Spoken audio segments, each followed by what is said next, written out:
Okay.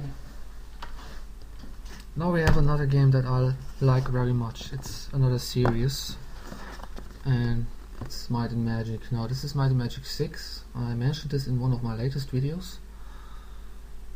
I mean, compared to Gothic, this is an offline RPG, okay?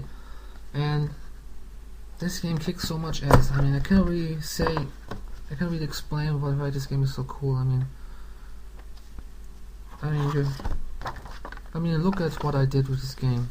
You know, I took so much notes. I painted these little maps, you know, so that I can find shit again when I play this game again. So you can really state from that I love this game so much. And I mean, look at this. You know, in which game do you get stuff like this nowadays? A world map. I mean, this is so cool. And yeah, lots of lists, you know, with how to mix potions and shit. It's pretty awesome. But, you know, Magic 6 is the best in the series. Many people say that. But I have to search again.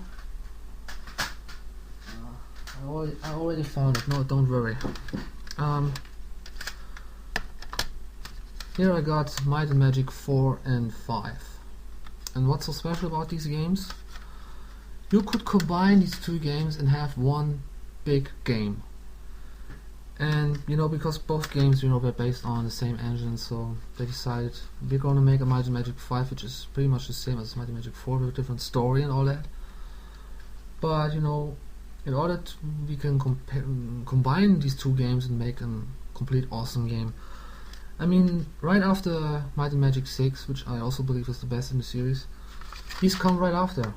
I mean, this is a piece of, you know, gaming history, and I really suggest you to play it. It's really cool, really nostalgic, because if you see the graphics of this game, you're gonna be stunned. It's awesome.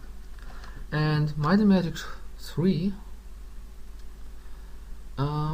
it's pretty much the same as Might and Magic 4, but not so detailed and with a few less of features and story. But another cool game. It's really awesome. Yeah, so I'm gonna clear it up later. Let's just go on.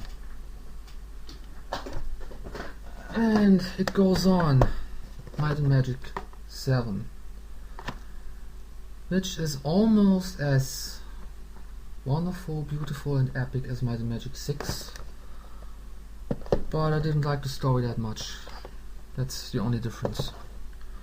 And Might and Magic 8, which was the first game where you could actually play as a dragon with your main character. It was pretty. And yeah, they tried a various, you know, amount of stuff in this game. So Might and Magic 8 was probably one of the weakest titles in the series.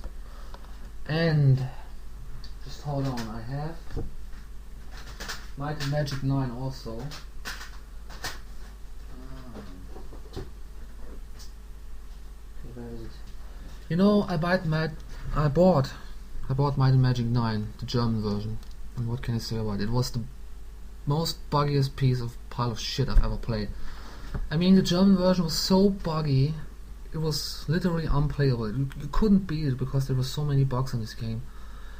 And you know, 3DO, you know, they didn't have any more money and they couldn't, you know, develop a patch for it. So they just abandoned it and, you know, say, sorry German fans, there's not going to be a patch for your version. Yeah, so I said, yeah, screw you.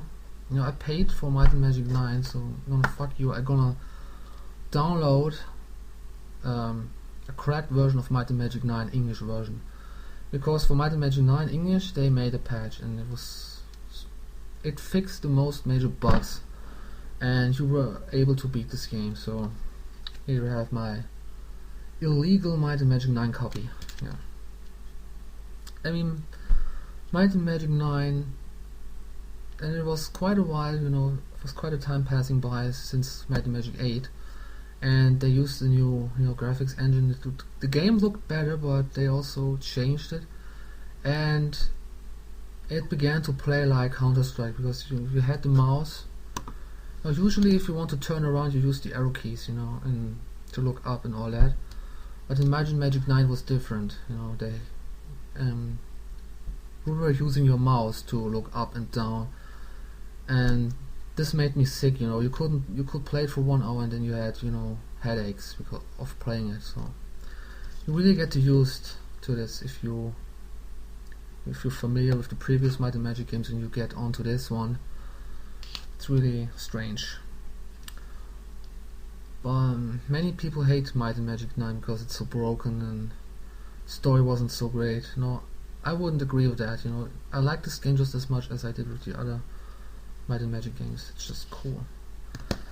And I'm just saying it right now, I want a Might and Magic 10. Ubisoft, please.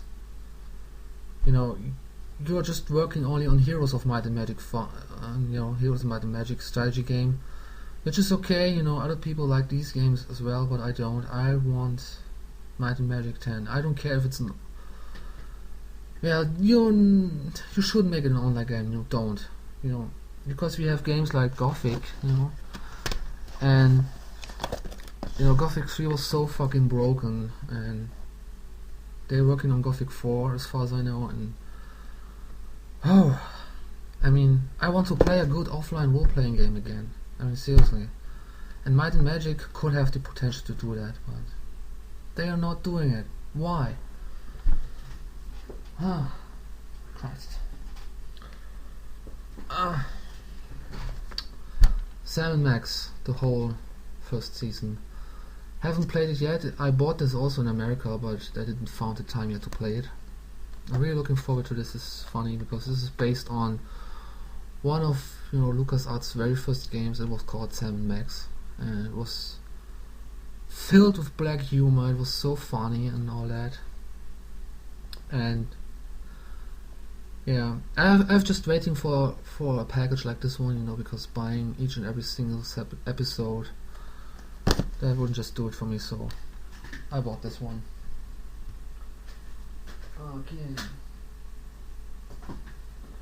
What is this? Oh yeah, Half-Life. This is another collector's edition. It's called Generation, and it includes Counter-Strike, Blue Shift, and Team Fortress, as far as I call it. No, just Counter-Strike. Okay. Half-Life, what can I say about Half-Life? Best fucking shooter ever. Really. I'm not a shooter fan, you know that, but Half-Life was a game that I can really get into, and it's just a movie that you play. It's so awesome with all these scripted events and all that. Really, really awesome game. And you will see Half-Life 2 later on too. So because I have this game as well.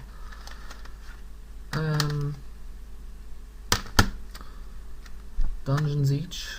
The game that I played after Diablo 2. This is another illegal copy, because the German version I didn't like. This was the time when I began to buy English games. I prefer games when they were released in America, for example. I would rather stick to the English versions and not for the German ones, because they are either loosely translated into German and the fun is lost into humor, or they have censored the game so much that it isn't even fun anymore to play. So this is a strange game, and this is originally a German game, so I don't know if you know it. It's the Black Eye, das schwarze Auge in German, and this is the godfather of role-playing games, I would say, because this one is one of the very first role-playing games I've ever played. Very complex, just as Gothic, you don't really have a serious clue where to go and all that. So very, very challenging. But you would need a very old computer to play these games, because they don't work on XP anymore.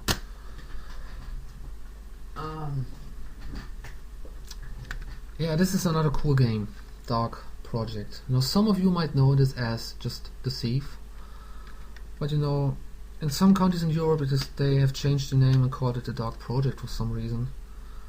And there you have Dark Project 2, and here is the first one. Yeah.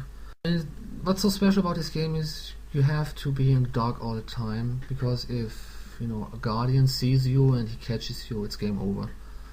And there are several difficulty modes on this game, easy, medium, hard, and all that.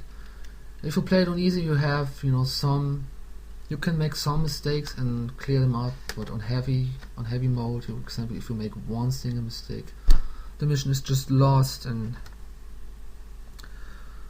yeah, this is another game that gave me headaches when I played it, the first time, because I was used to play, stay games like Might and Magic and Diablo, and this is one of the games where you control the environment with your mouse and all that. And yeah, this is one of the games I would recommend to you as well.